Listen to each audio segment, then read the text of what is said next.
दोस्तों, यह कहानी है बिहार के एक गांव की जिसमें विजय नाम का लड़का रहा करता था। बचपन से ही पढ़ाई में होशियार विजय अपने मम्मी पापा की आखिरी उम्मीद था। विजय के दादा ने अपने समय में बहुत कर्ज ले लिया था, जिसको चुकाने में पापा की पूरी ज़िंदगी मजदूरी में निकल गई। उनके पास थोड़ी सी ज़मीन थी जिससे उनका गुजारा हो रहा था। पापा की तबीयत मजदूरी करने से ख़राब रहती थी, पर पापा विजय को इस बात का एहसास नहीं होने देते थे। विजय को पढ़ाई में इतना होशियार देखकर उसके मम्मी पापा ने हर वह काम किया जिससे वह विजय को पढ़ा पाए। विजय की कॉलेज की पढ़ाई ख़त्म हो गई थी और वह एक छोटी सी नौकरी करने लगा था, जिससे उसका खर्चा निकल जाता और साथ में वह कलेक्टर बनने की तैयारी भी कर रहा था। विजय अपने वक्त का एक मिनट भी फालतू नहीं गुजारता था।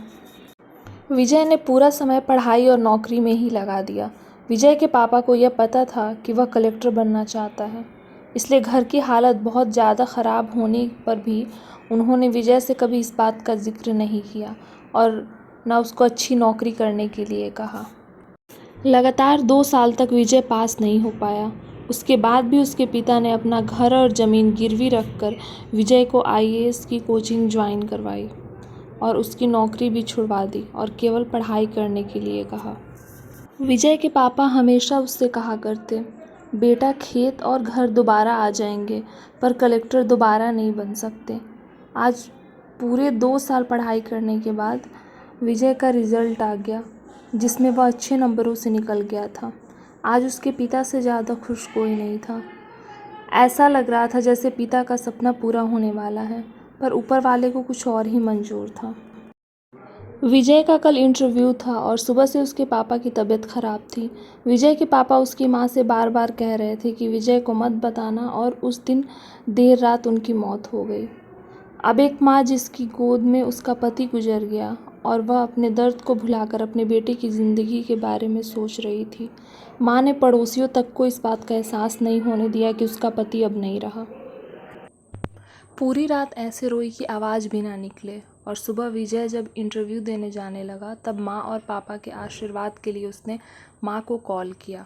माँ ने पूरी हिम्मत लगा दी अपना सच छुपाने के लिए और विजय को आशीर्वाद दिया। और जब विजय ने पापा से बात करने को कहा तो माँ बोली, पापा अब तुमसे बात नहीं करेंगे, वह कलेक्टर से ही बात करेंगे। इतनी बात करके माँ ने फ़ोन रख दिया। विजय का जब इंटरव्यू हो गया तब उसे बताया गया कि उसके पिता की तबीयत ख़राब है, उसको तुरंत घर जाना है। विजय को एक पल नहीं लगा अपने पिता की हालत समझने में। घर पहुंचकर पिता के पैरों में गिरकर वह ज़ोर ज़ोर से रोने लगा और कहने लगा, पापा उठो, देखो मैं कलेक्टर बन गया। आज उसके पिता को वह खुशी मिली थी जिसका उनको बरसों से इंतज़ार था। वह आज इस दुनिया में नहीं थे। ऊपर वाले विजय के पिता की ज़िंदगी में सुख लिखना ही भूल गए थे। पहले वह अपने पिता के कर्ज में ज़िंदगी भर मजदूरी करते रहे और फिर बेटे के सपनों में फिर घर और ज़मीन गिरवी रखनी पड़ी।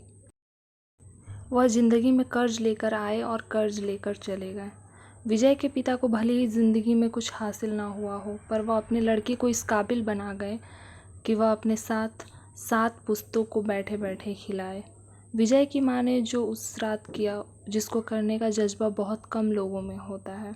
जब विजय कलेक्टर बनकर घर आया तब माँ ने विजय से कहा, बेटा तुम आज इतने बड़े बन गए हो कि हज़ारों गरीबों का भला कर सकते हो। जब भी तुम्हारे सामने कोई गरीब मदद मांगने आए तो अपने पिता और मेरे बारे में सोचना। मैं तुम्हारे बराबर पढ़ी लिखी और समझदार तो नहीं हूँ, पर इतना ज़रूर जानती हूँ कि गरीब आदमी की बहुत मजबूरी होती है। तुम कभी किसी का बुरा मत करना।